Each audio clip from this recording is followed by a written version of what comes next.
Hey, what's up you guys, and welcome back to MVR. This week has been a crazy one in terms of VR updates. And in case you missed it, Sony has finally come out and confirmed that they're indeed working on a new PlayStation VR set to release somewhere in 2022. But on top of that, some amazing games like After the Fall and Doom 3 seem to be in the works for PSVR and might actually be ready sooner than you think. Now that we know that Sony is still on board the VR train, let's take a look at what we can expect for PSVR going forward. Also, if you're new to the VR scene and are looking into getting started by purchasing a PSVR headset, what you should be looking out for and whether or not now is a good time to buy. Spoiler, it's probably best to wait. So without further ado, let's jump in.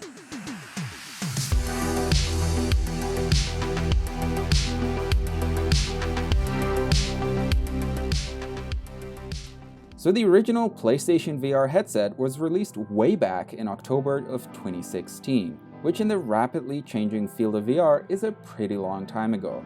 Even back then, the PlayStation VR was a bit limited and relied heavily on old tech that Sony still had laying around, like the PlayStation Move controller technology, which is also used in the headset itself to facilitate rudimentary tracking. Despite these limitations though, Sony managed to turn PlayStation VR into a massive success, mainly due to its mainstream appeal. Users didn't need to buy an expensive gaming PC but could instead rely on the power of their PlayStation consoles to power their device. On top of that, the fact that Sony poured a lot of money into making first-party PlayStation VR exclusive games like Blood and Truth, Iron Man VR, and Resident Evil made it stand out by actually having a sizable game library available right from the start, as well as a pretty strong guarantee that more titles would be on their way. Fast forwarding to 2021 though, where the market is now being completely dominated by Facebook with standalone VR, which features full 6 degrees of freedom inside-out tracking, as well as a good dose of their own exclusives and a ridiculously low price point, and it becomes clear that Sony has got their work cut out for them. So back when Sony released their brand new PlayStation 5, many users expected Sony also to follow that up with a new iteration of their PlayStation VR headset.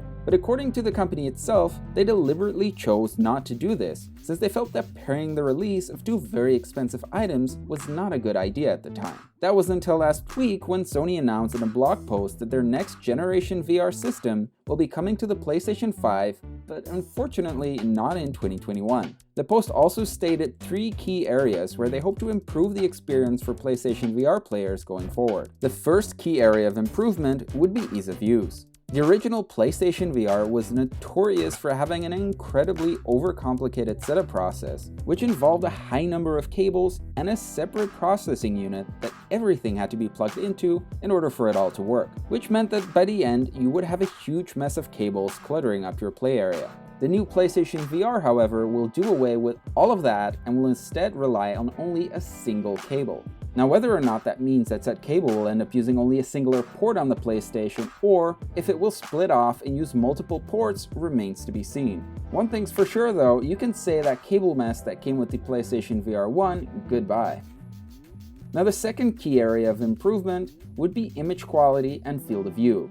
The original PlayStation VR was praised for its color accuracy and deep dark blacks because of the use of an OLED panel and a relatively high refresh rate between 90 and 120 Hz. The resolution was unfortunately quite limited, going only up to 1080p. So the biggest improvement in this area will most likely be the resolution. Since the release of the original PlayStation VR, the prices for both OLED and LCD panels of the required form factor have gone down by quite a bit. So a resolution similar to what the Quest 2 is offering seems to be within the realm of possibility. As for improvements to field of view, this could come from better lenses and adjustment options to manage a larger sweet spot for all of the IPD settings, as going much further than the 120 degrees would likely require a much larger screen, and as a result a much larger footprint for the headset, which, while possible as seen in Pimax VR headsets, does not seem likely for a non-enthusiast product at this time.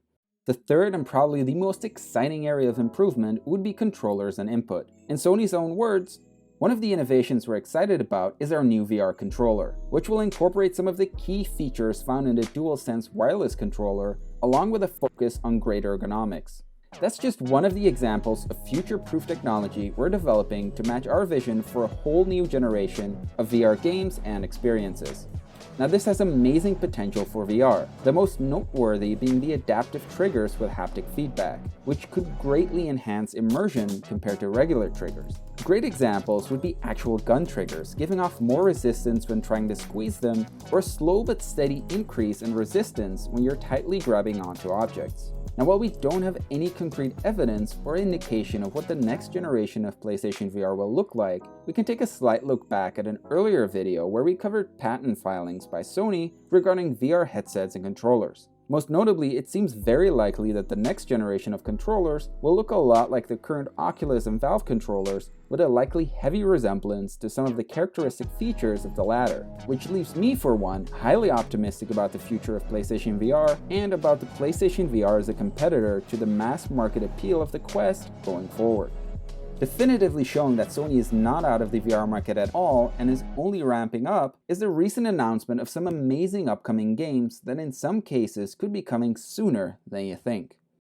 Leading the list of announcements is a game whose teaser trailer distinctly gives me some Left 4 Dead Stay vibes. focused.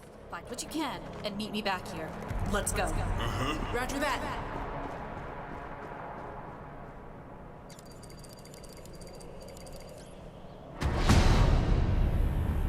Find what you can, she said. Frozen blood usually means chat fire. Oh shit. Malia! Are you okay? Malia? Got something more than looting coming. Run! Take this!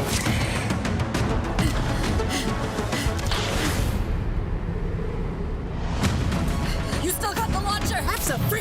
Then light them up! Oh, crap.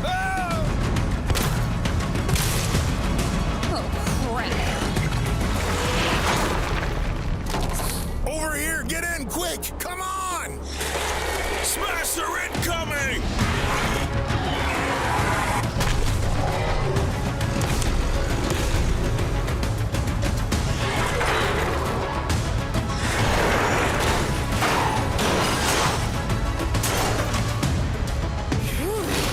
Too close.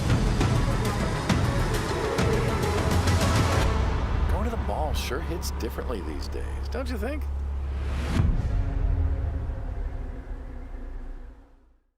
Next up is a sequel to the acclaimed Secret Agent Simulator, I Expect You to Die 2. Welcome back, Agent. Now that you've recovered from your last mission, it's time to get back into the field. Only a select few know you survived, so let's use it to our advantage. There's been an uptick in Zoraxis activity, so you've got a lot of work to do. We're counting on your skill and cunning. You'll need both if you want to keep the world safe. And this time, Agent, you must be ready for anything. Or anyone. From one imposter to another. Break a leg.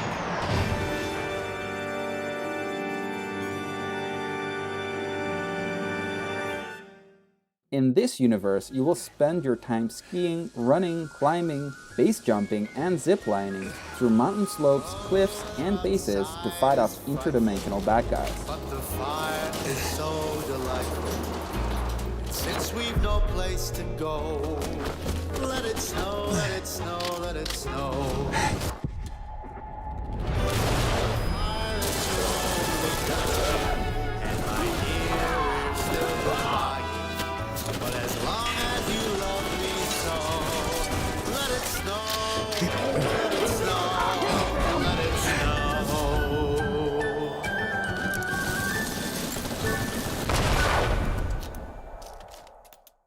If there is one game genre that will be capable of fully exploring the realm of possibilities offered by VR, it will be that of an immersive survival game.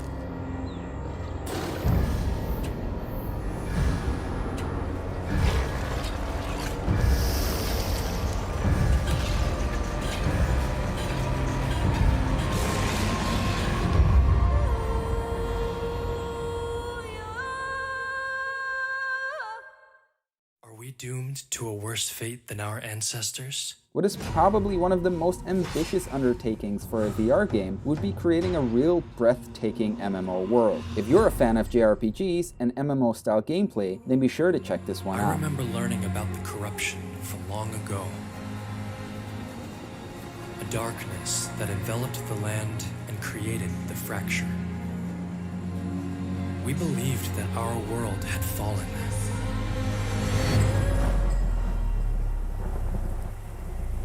But we rose above it.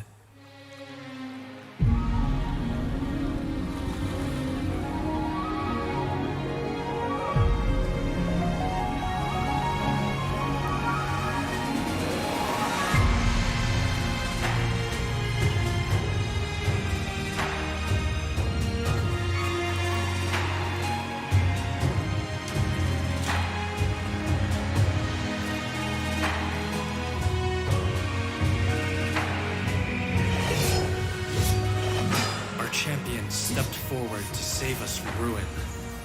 Their courage made us whole again. We live in an era of peace, but it is coming to an end.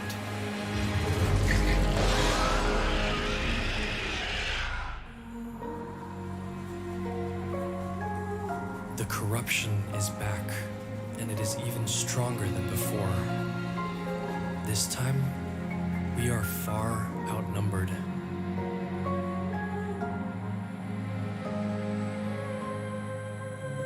Will you break us free from this fate?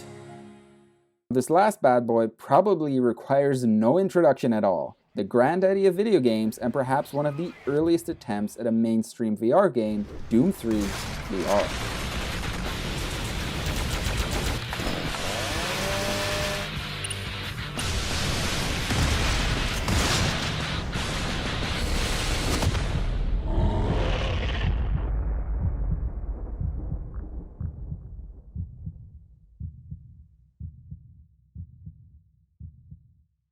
So there you have it. I'm not sure about you, but I for one am extremely excited about most of these titles. Especially the idea of a good replayable game that I can sink a good amount of time into after playing some of the shorter experiences on Quest has gotten me really excited. So if you enjoyed this content, smash that like button to appease the algorithm gods, and as always, I will see you next time.